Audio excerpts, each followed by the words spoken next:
Good morning, coolest coast. It's time for Coffee with Kristin and Tina. Thank you for joining us for this episode of Coffee with Kristin and Tina. We're your hosts. This is Kristin Odell. I'm Tina Prigge. So good to see you all this morning. Hi, Good Kristin. morning. Good morning. Good morning, Good everyone. morning. Hello. So, what was happening? Tell me, last night I missed all of this amazing hullabaloo with the moon. By the time I saw posts on Facebook and got Teak to take me outside to take a look, it was too late. It was just a normal moon by the time I got Was there. it really? So we have first of all have to give photo credit. I'm gonna get my slot here to Alex Murtaugh. This is Alex's shot Beautiful. over Lake Michigan. Isn't it just stunning? It is stunning. Alex, brilliant shot. And if I had to guess, this is a camera shot, not a cell phone shot, because we tried to take cell phone pictures last night and it just doesn't cut it for stuff like this. It does not. Yep. The cell phone camera has a ways to go yet. Yeah. Poor Grace last night. She was like, I'm just going to get a picture. And I'm like, there's no way you're ever going to capture what you see with your eyes right now. Yeah. So Doug and I had a little date night last night. We got home at like 8:45, 9 o'clock maybe. I said to the girls, hey, did you guys take the dogs for a little walk like I asked? And of course they said no. So I said, all right, we're going to just go take a quick buzz. I just want to get them outside. And Grace is like, I'll go with you. So we just walked down the road like a block and back very quick. And on our way back, we saw the moon starting to peek up over the trees. And we were both like, holy cow.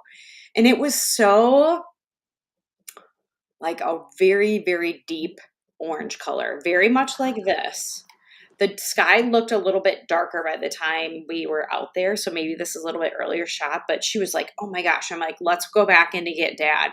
So we came back and got Doug and the girls and went back out just so they could see it. Because my fear was once it got higher in the sky, the deep color would be gone.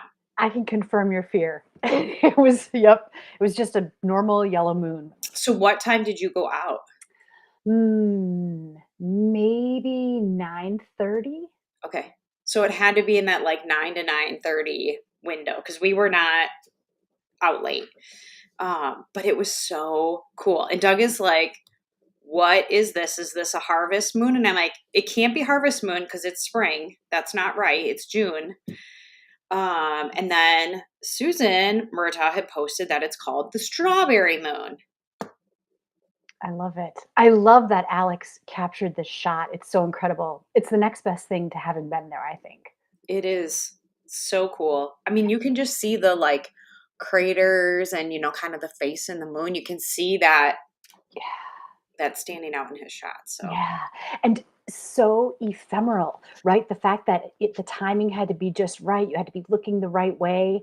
That the window of opportunity to catch that was so small. well, and Doug was just like, what causes this? And like, where did this happen? And I mean, it was a full moon last night also.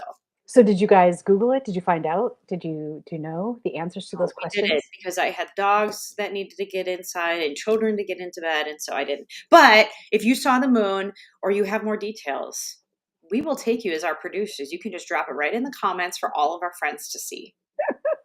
We would love that. Hey, Yes. speaking of for all of our friends to see, tell us what is happening. I see the cribbage board and I see the very, very sad look on your face. What happened? So this might be a little bit of an exaggeration face, but Doug and I were playing cribbage. We were camping this weekend.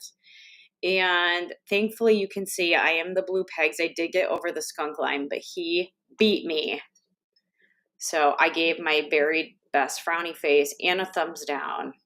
So this was not a skunk, but a near skunking. It was very close. It was a very close to a skunk. Yes. Can I say I do love the deck of cards?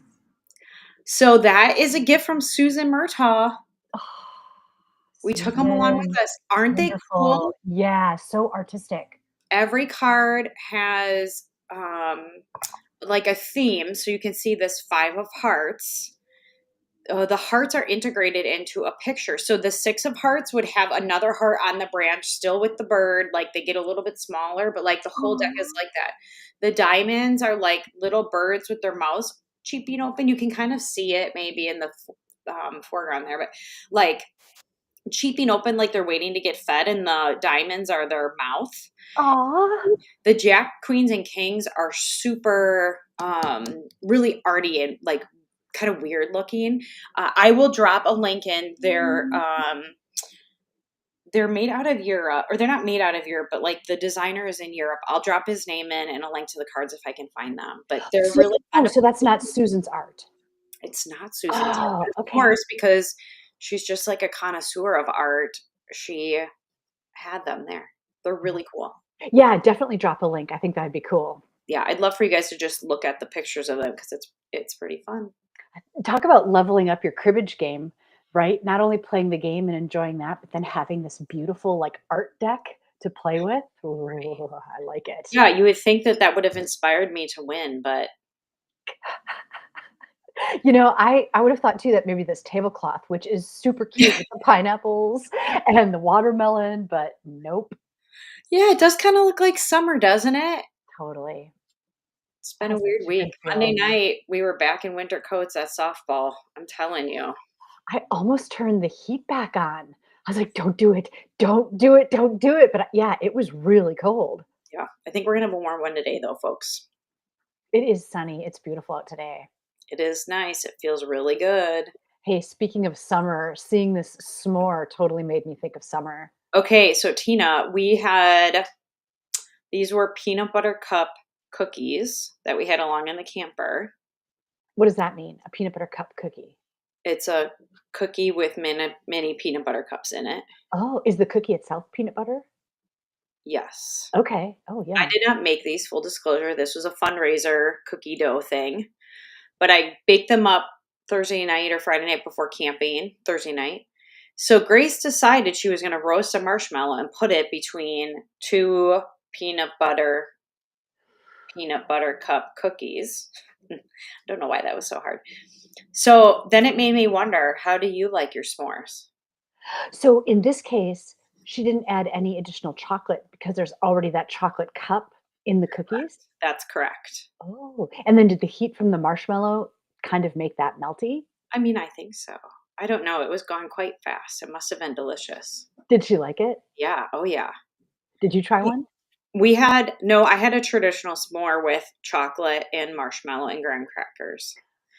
Sometimes we like to do the little striped cookies because the chocolate kind of melts on those. But like, so Yeah. if you were to have a s'more, what would you make? What did Mary say? Corey and I went to make s'mores last week and realized we didn't have any graham crackers. I still put a marshmallow on the chocolate. So that Perfect. works. Yeah, perfect. I never thought about using something other than a graham cracker, but Mm, that's great using just a cookie, using those chocolate dipped cookies. yeah, Oh, you can do so much with s'mores. the little fudge striped are good. I've heard people do Nutella on the graham cracker Ooh. instead of like a chocolate bar. So Miho from Japan put a question mark. So I think that possibly a s'more is unknown in Japanese Okay. culture. So can you just give us a quick explanation of what a s'more is? Okay. So Oh, I see you have a little lurker behind you. oh, dude, the dog is also looking. Reggie, what are you doing? Um, so a s'more, you take a marshmallow and you put it on a roasting stick or just a stick from a tree. You hold it over the fire and it gets toasty on the outside and melty on the inside. And then you take graham crackers and you put a piece of chocolate on it and you put the marshmallow between it and you smush it down. The marshmallow kind of melts the chocolate and then you eat it. That sounds so good. Miho, did that help? Do you? I also, as I was talking, was like, does graham crackers translate? I'm just thinking about that too. I'm not sure if I ever saw graham crackers when I was in Japan, and I'm not sure even about marshmallows. Yeah, So this whole concept could be like a James Joyce story. maybe. Nicole said, I've seen savory s'mores recently with mini cheese wheels with crackers. Hmm. Wait, so no marshmallow at all? Just melty cheese with crackers? Do Tell me- Yeah, Nicole, do you melt the cheese a little bit? Do you toast it or we need to know more. Yeah, we need to. I definitely am curious. Mary said s'mores, they are so amazing. Are amazing. Chris said, I'm thinking of adding peanut butter to the graham cracker. Oh, oh, That's a good idea. sure. The other thing you could do is use the chocolate graham crackers and then put peanut butter on and then the marshmallow. There are chocolate graham crackers? Yes. Yes. Are There they are. dipped in chocolate or it's like a no, okay. It's like a chocolate crumb. How about that? I don't know what else to say about that. Where have I been? Why don't I know this? There's also cinnamon graham crackers, which are delicious and really good if you're making a crust because it gives just a little spice. Ooh, that almost makes me think, what if you had a little apple pie filling and put it in between cinnamon graham crackers? How would you heat it? Right. You'd maybe need like a little pot or You're something. almost like crossing over to pudgy pie land then. Right, right, right. I'm hovering in Pudgy Pie land. So Nicole said, yes, the cheese acts as the marshmallow in the savory s'mores. Oh, Ah, I wonder if you could use like a Babel cheese, the little round cheeses. I wonder, I mean, that feels, it's kind of like real cheese, kind of like fake cheese. I wonder if it would get melty. oh, good point. Could you put the cheese and the cracker like in tin foil and set it like alongside the fire or, on a tripod? It's like having a little toasted grilled cheese sandwich. Right, right. I can just imagine all these little experiments now. Mary said we're making her want to eat a s'more right now. I wonder how many of us will eat s'mores today. Tina, I have the best idea. And Miho says she loves my apple pie. So that at least translates. Hi, Miho. I think that you should send Miho a s'mores kit and then they could try it. That's a great idea. Because we've made them in the microwave at home already. Do s'mores kits, is that like a thing? Like if you Well, go you to the could do store, like is there graham crackers and chocolate and marshmallows and, okay. I ship. just didn't know if there was actually like a giftable thing like that, which is kind of cool. I think anything can be a gift. Anything with chocolate definitely could be a gift. Yeah, that would be fun. I'd have to include instructions, right? Like what to do with all of these things. There's got to be a YouTube video for s'mores. Don't you think? I think so, right? I think there has to be. I am gonna have to look into this savory s'more thing though, because I'm curious now. I know. I know, you'd almost have to follow up the savory s'mores with a sweet s'more. Yeah, we have done. This is again. I am fully in pudgy pie land now, but we have done pudgy pies with like butter in the pudgy pie and bread, and then you kind of cut a little hole out of the bread and you crack an egg in there, and then ham and cheese, and you toast it like that. Oh, that Then sounds like good. breakfast pudgy pies. I've only ever had sweet pudgy pies. Oh, you've never done pizza? Mm-mm, nope, I've only ever done, like, apple pie filling or cherry pie filling. Maybe we have to have you over for dinner and I will make you gourmet pudgy pies for dinner. How about that? We'll have I love it. pudgy pie dinner on the grill. But see, this is why having a conversation and sharing is so valuable because it totally expands the realm of possibilities, right? We've Yes. already learned not only traditional s'mores, but how to doll up s'mores and then how to do savory s'mores and then pudgy pies. Like, we've just covered a whole gamut this And morning. we've learned that s'mores are not international. So Right. again, we can be more open-minded. So s'mores, what is that? Is that come from some more? That is my uneducated assumption. Is that yours? That's my guess too. Hey, viewers, if you know, definitely put it in the chat. We'd love to know. That's funny. So, we were talking about things that are untranslatable. Yesterday, I was having a conversation with Teak, and we were talking about Irish accents and how he's got this phrase, and if he says it, it sounds pretty good, but how it's harder to carry through into just a general conversation. And I was saying, hey, once upon a time, I was in a play called O'Shea's Wake. and it was audience interactive. So we not only had to do Irish accents, but we had to get really good at it so we could respond to whatever was being said. And he said, O'Shea's Wake, is that anything like Finnegan's Wake? And I said, James Joyce, I have no idea. Like, I don't know anything about it. He said, do you know that it once took a book club 28 years to finish Finnegan's Wake by James Joyce? And I said, what? So we went down a whole James Joyce Finnegan's Wake rabbit hole. And I just have to share this with you so I'm not in this hole by myself. Please share this because my brain hurt after texting with you yesterday. And I Okay. showed it to Doug last night. He's like, why would anybody even read this? So James Joyce, Finnegan's Wake, it's apparently a classic, right? Like I've heard about it my entire life. I've just never picked it up, never really thought about it. And here's some of the things we find out. Apparently, it's difficult to read. So I mentioned the book club that took 28 years, and it's because he has an elusive and experimental style. So it's got this reputation as one of the most difficult works in literature.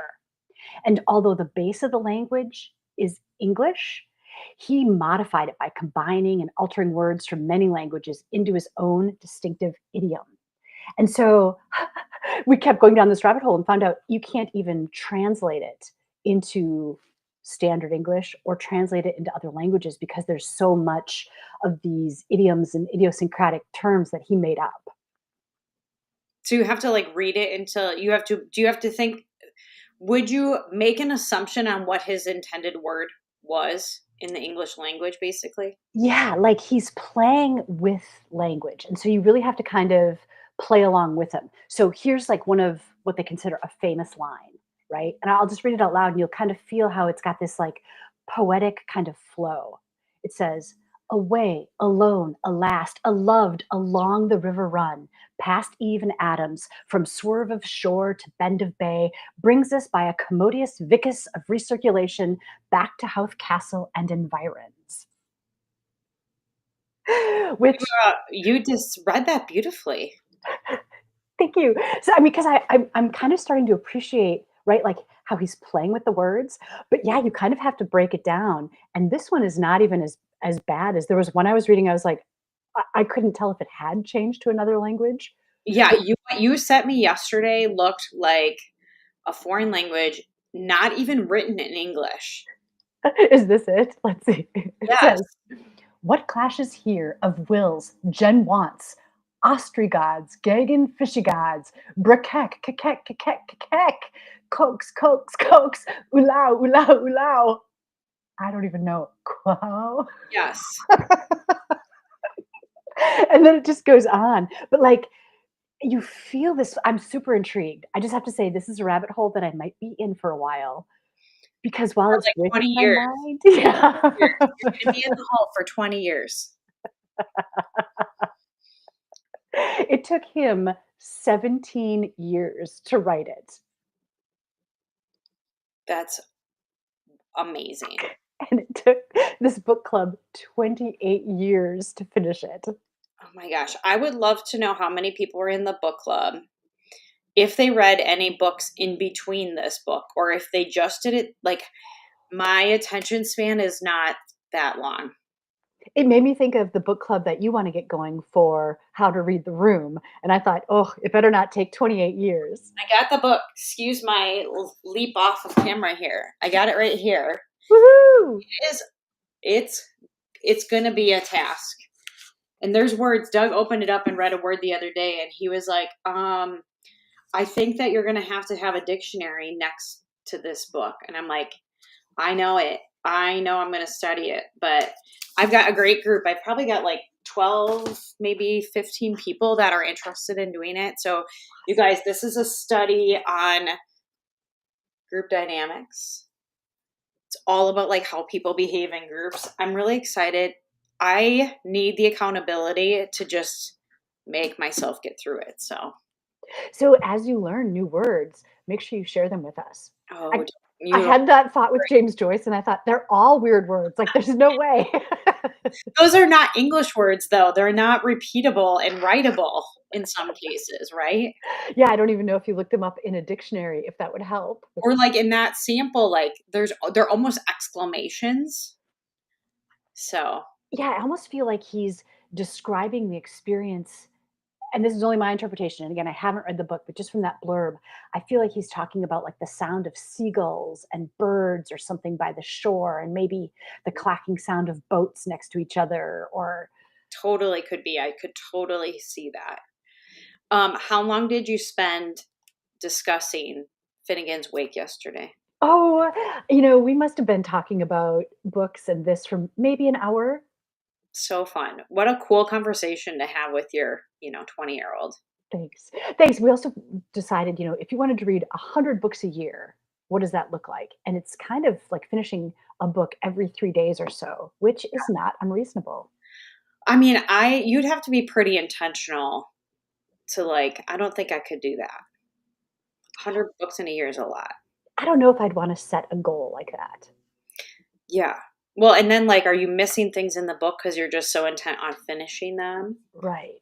I mean, like a book a month for like where we are in our, like how busy we are and everything that's going on definitely feels reasonable. I mean, I feel like sometimes, through the Libby app, there you get the loan for like 14 days. A lot of times I've finished it. Sometimes I need like another week. So, hmm, maybe 2 a month. So besides reading The Room, are you reading anything currently?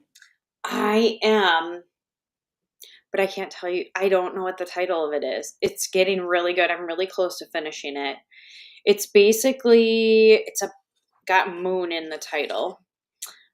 It's basically about like totally fiction, a family where the females all have kind of like superpowers. So one of them has the superpower of smell. One of them has a superpower of knowing if she has physical contact with somebody, she can see how they're going to pass away. She knows how they're going to die. Um, the main character in the book, her grandmother had, what was it? Hmm. But they also do like herbal healing, and they make soaps, and like it's just all this. So it's basically about like people in their community consider them to be witches, even though they really are like holistic healers, and how the community responds to them. And so Interesting. I'll drop the title in the comments after today. I'm really, really close to being done. Um, and I did pick up the Let Them book. So if you guys remember back from Puerto Rico, I got like 2/3 of the way through it, and then I stopped, and then Reggie, the little beast, ate my copy. So I snagged Doug's copy and took it with me to Denver, and I'm determined I'm going to finish that by the end of June also. So how about you? I just finished a book called The Kitchen House, and it's historical fiction.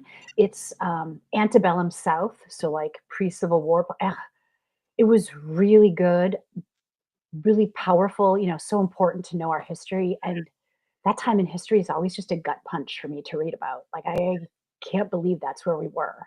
Yeah, isn't it crazy? I mean, this is the advantage of reading historical fiction is for me a lot of history, so time and space, when did this happen? Things have really locked into my brain as an adult um through reading historical fiction because, the time orientation, the location, the what happened, all is true. And they're just the storyline is, fiction. So, yeah, Yeah, really good stuff. yeah. Hey, what about this beautiful picture? So we talked about the moon. We were all treated to this incredible rainbow the other day here on the coolest This coast. was I have to think about this. This was Monday night. We went to the softball diamonds. Josie was playing the 7:30 game. So again, context for time. It's about 6:30. We had just gotten there. And it downpoured and was sunny at the same time, which you can kind of see that. There's like a gray cloud ahead, but you can see the sun shining. And if you look really closely, it's actually a double. Oh, I can see that, like, near the top right corner. But as soon as it started pouring with the sun, I was like, Nora, there is going to be an epic rainbow tonight. Like, Mm. there's got to be. And I feel like once a year, I send you a picture from the softball diamonds of this. Like, I feel like it's the same rainbow, but you're just blessed. Look at how bright it is. You can Mhm. see almost all the Yeah. colors in it. I just think it's really cool. And the fact that it goes from horizon to horizon, Yes. that's beautiful. So if you were sitting here with this, where would each end of the rainbow land? Oh, wait, what do you mean? So if you the pot of gold, if we're sitting in Manitowoc and this is touching the shore, where would I think, mm, So is that the tower? See that tall tower behind the tree? Is that the one that's by Broadwind where they're building the cranes, or is that by Lincoln High School? that would be Broadwin. Yeah, that's not because Rollair is like straight ahead, Oh, okay, I see. right? The aquatic center building where you register is like on the left. So Mm. like I kind of feel like the left side of the rainbow maybe lands in like Lincoln Park Zoo. Ah, yeah. And then So it's a rainbow exists because it's a prism, right? Like it's the light going through. So if you got closer to the rainbow, it would cease to exist for you, right? exist, yeah, So you can never actually verify. I know. Like you It's can never see a rainbow coming down on the ground, it's right? fun to imagine though, isn't it? Yeah. But it's almost like Brigadoon.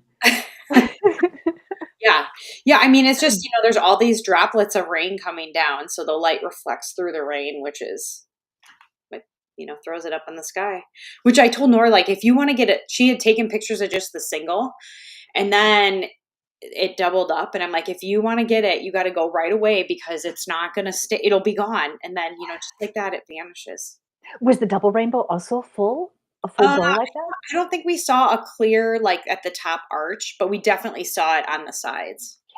How cool. It feels like good luck, doesn't it? Yeah. Oh, yeah. How could it not be?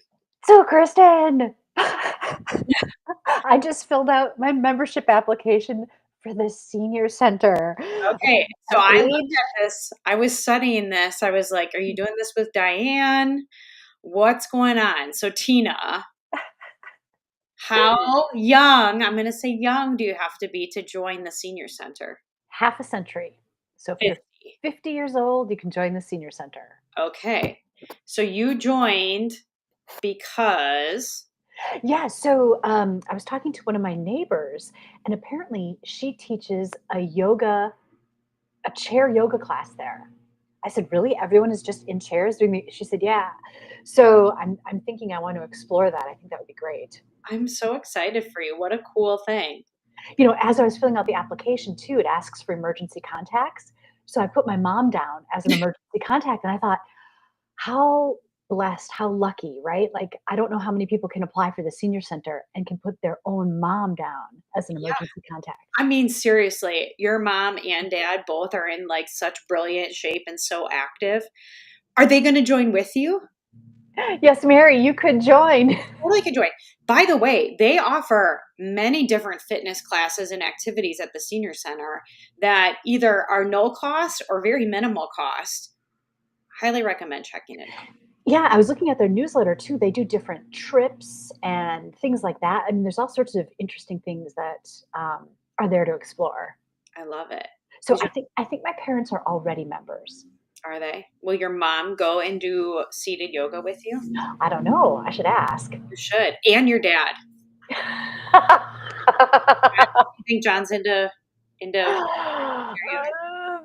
Maybe if we called it something else, I don't know. Hair stretching.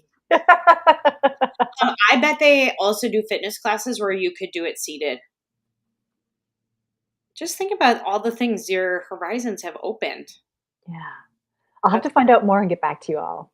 I was going to say, please let us know because I feel like it's probably an underutilized resource in our community. I kind of think so. But again, this is really kind of my first foray. I didn't even realize it was available to me. So it hasn't really been on my radar. Yeah. Did you have to go there to get the application? Nope. I got the application online. But so now I have to figure out what to do with it. I think I have to mail it in or drop it off. Yeah. Good. It'd be cool for you to go into. So I've been in that building. Maybe they still do. We always did the Manitowoc Youth Baseball draft at that building. And there's a lot of rooms and I think you can actually rent rooms there. I don't know. I might be making that up, but it's a great building. Go check Yeah, it. it's a Tell us great about resource. I'm glad we have it. Yeah, I'll have to get back to everyone on that. it. Mhm. So, all right. Well, Kristen, thank you for this awesome conversation over coffee. Oh, it's 9:30 already. I know. Thanks everybody for joining us. I hope you all enjoy your s'mores or any version of s'mores or pudgy pies that you come up with. I love it. Enjoy your week. We'll see you next time. Bye, guys. Have a good week. Thanks for watching Coffee with Kristen and Tina.